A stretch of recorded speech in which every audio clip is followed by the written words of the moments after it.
家好，我是 Lisa。从频道开播以来呢，我就一直在跟大家说到美国来先读社区大学的好处，我甚至连坏处都跟大家分析了一遍。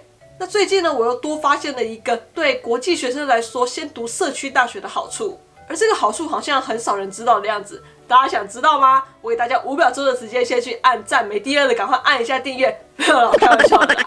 娃娃 TV。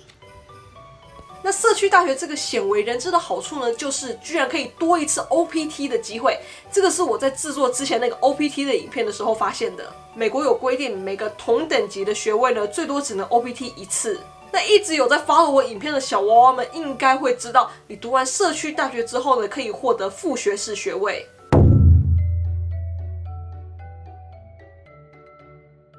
大家有听到关键字副学士学位吗？没错，你读完社区大学获得副学士学位之后呢，你就可以拿去申请 OPT 了。等你副学士学位的 OPT 结束之后呢，你再去申请转学4年制大学。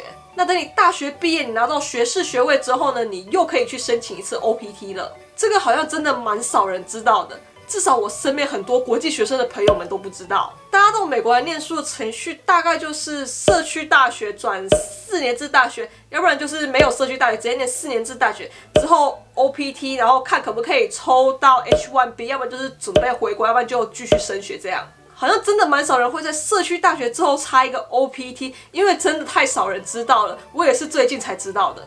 那我个人是觉得啦，读社区大学的朋友们呢，应该要好好把握这次 OPT 的机会。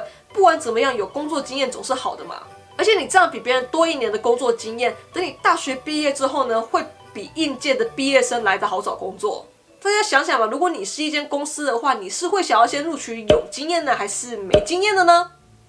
好，那我想应该就有人会想要问说，难道直接读4年制大学就没有这个福利了吗？没错，因为4年制大学呢没有提供副学士学位，所以直接读4年制大学的朋友们呢，只有1次 OPT 的机会，除非你再继续往上读上去。那我拿台湾的学制来跟大家简单的解释一下，大家应该会比较明白一点吧。那社区大学呢，有点像是台湾的2专、5专之类的。那台湾是不是只有2专、5专会提供副学士学位？而一般的4年制大学，像是台清交等，或者是一些科技大学之类的学校，只会提供学士以上的学位而已。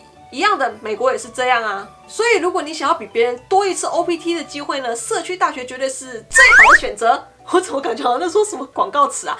如果有厂商想要业配的话呢，欢迎联络我哦。好，那今天的影片就到这里，大家有没有觉得读社区大学更好的呢？那如果你喜欢今天的影片的话呢，不要忘记去帮我按赞、按订阅、开铃铛、加分享。另外 ，Lisa 也有 Facebook 跟 Instagram， 有兴趣的朋友们呢，也可以去帮我 follow、按赞一下哦。那我们就下次见啦，拜拜。